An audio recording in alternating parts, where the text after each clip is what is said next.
This is the world's largest and newest cruise ship.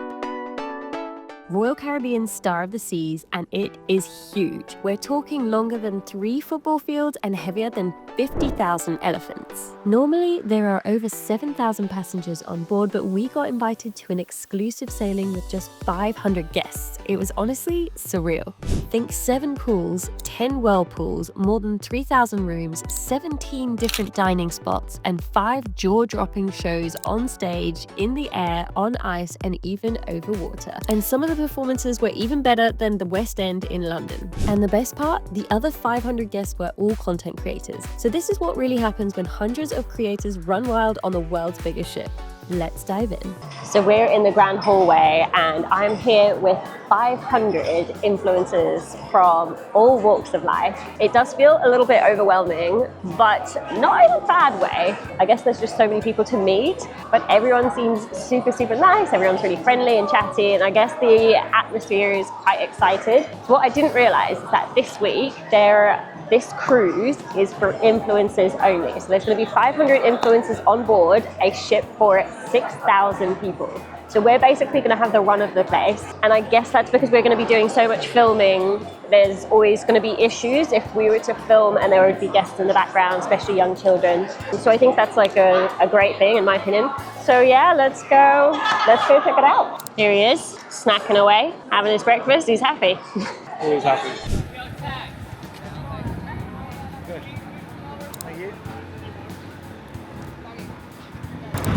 Here we go.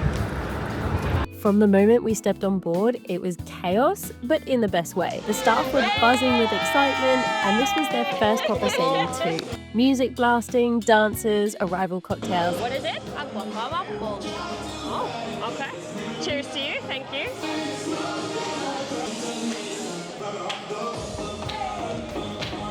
It honestly felt like walking into a floating festival, instant party mode. Our home for the trip was a balcony stateroom with an ensuite with the prettiest sea views. The room felt bigger than we expected, and having stayed with the Royal Caribbean before, we knew the rooms would be nice, but this one really delivered. First things first, food. The Windjammer marketplace is the main buffet on board, and it didn't disappoint. So, the food seems incredible so far, and I'm not exaggerating here. They have lobster and prawns. They have everything. Really good. I feel like the quality is like almost like upped. Really good, nice. Really nice, man. Like lobster, steak.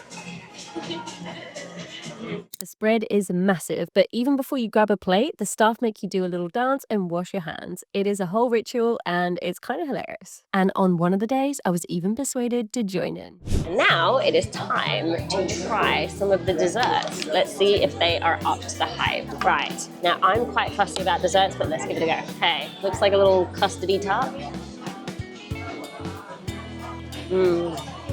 Banging. Okay, next up is this chocolate mousse. Better be good. High hopes. Tastes a bit like dark chocolate with the strawberry on top. Very good. The apple. Oh no. Oh no. All right, well, here's the apple. Okay, looks terrible. Despite the fact this is like a horrendous mess that keeps falling, this is my favorite so far. Beyond the buffet, there are 17 complimentary dining spots with food from all over the world. Pizza at Sorrento's, barbecue, tacos, Thai, Greek, Italian. You can literally eat almost any time of the day. And yes, we immediately grabbed some of the free soft serve from Sprinkles. That is a cruise essential. After lunch, it is time to explore. This ship is really a floating city. There are endless places to wander, shops, bars, art installations. Every corner feels like a different neighborhood. Honestly, this is an experience. Like a cruise ship for 6,000 people, and there's like 500 of us on here. It's pretty much got this place to ourselves with unlimited food, unlimited drink. Wow. I love how bright and colorful everything is. Look. So when it comes to pools, there are 7 plus an additional 10 whirlpools, including one of the most jaw-dropping infinity pools we've ever seen at sea. Floating here with that endless ocean view does not feel real. And for the thrill seekers, Category 6, the largest water park at sea with 6 massive slides. We screamed the whole way down and it was so worth it. And of course, when it comes to activities, you will literally never run out of things to do. There is the surf simulator at FlowRider, the climbing walls at Adrenaline Peak, mini golf, a sports court with daily events. Oh! Still terrible. Woo! Okay, are you ready for the most epic face painting paint ever? I went, oh, I don't know if you can see, stop that. Okay, you ready? We have a little whale. Thought it was very fitting when we're on the sea, obviously, and I've got my balloon animal. See, this is what happens when Mike leaves me alone. I should become a toddler again. And let's see if we can go find him. I think he's playing basketball. And Mike even jumped into a pickup basketball game. Turns out the cruise ship basketball gets very competitive. There's also a huge gym, so you can balance out all of that pizza and dessert if you want to. With only 2 nights on board, we had to be super strategic with meals as there are so many choices. First, we went to the coastal kitchen, normally for suite guests only. Gorgeous views, fancy atmosphere, and food that was honestly next level. And on night 2, we had to try Chop's Grille, the signature steakhouse, which is proper date night vibes. Low lights, amazing steaks, the filet and the truffle fries are a must. And for late night cravings, Sorrento's pizza, open late, free, and yes, we absolutely grabbed a midnight snack. Good morning. Day 2 on the cruise. I have to admit something. I did not make it to the balloon drop last night, but in all fairness, I am so jet lagged. So the balloon drop was scheduled to be at around like 11 p.m. and that's like 5 a.m. English time. And I sat on the bed and that is my last memory. I woke up in my corseted boned dress with all of my makeup on at like 3 in the morning. I was so confused. Mike was very sweet. He charged my phone for me, but yeah, I missed the balloon drop, so I'm gonna see if I can find some footage for you that somebody else was awake for. But yeah, yesterday was like amazing but very overwhelming. So obviously the cruise is massive, it is huge, and I feel like I've only explored 5% of it, and so that's what I want to do today. I want to go and I want to explore everything.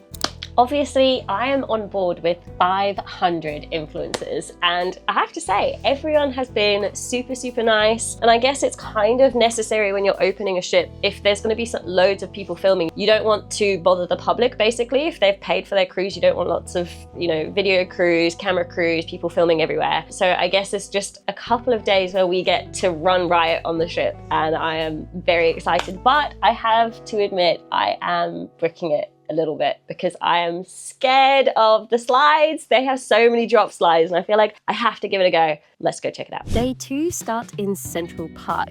Yes, an actual park on a ship with over 30,000 plants and little bird sounds playing. It is the calmest spot on board and the perfect place for breakfast. Unlimited coffee, bagels, and pastries, all complimentary. We could have stayed here all morning. I don't know how to describe the AquaDome other than it feels like stepping into a spaceship. Floor to ceiling glass, insane ocean views, cozy seating pods, and beautiful lighting. But at night is when it really becomes interesting. It transforms into a theatre for some of the wildest shows you'll ever see, let alone at sea. We managed to catch a glimpse of them practicing, but more on that in a second. Oh, and we were the first ever guest to order a coffee from the bar here. Make sure you try the guava green tea cocktail. It is insane. Now, this review wouldn't be complete without the deserted milkshake bar. This is the ship's over-the-top milkshake bar. The shakes come stacked with cookies and actual slices of cake on top and a little piñata. Honestly, they're big enough to share, but we didn't. This is Surfside, the family zone. I've just discovered a whole new section of the ship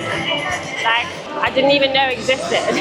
We have lovely ladies with balloon animals. Could I go for a snake? Oh, of course. What's that? It's even the right colour.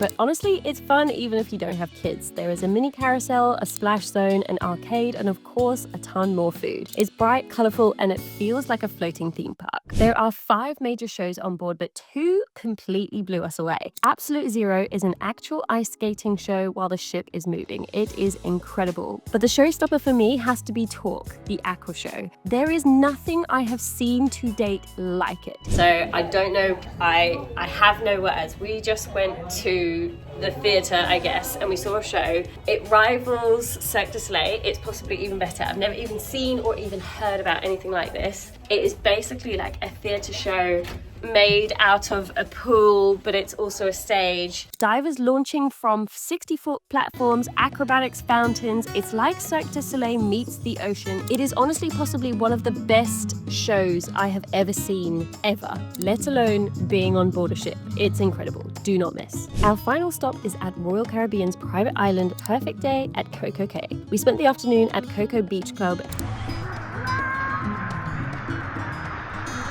Overwater cabanas, total paradise, the perfect way to wrap up the trip. So even though this was just a short 3-night preview, we loved every second. Which part would you try first, the infinity pool, AquaDome, or CocoCay? Let us know in the comments, and if you love adventures, hit subscribe for more.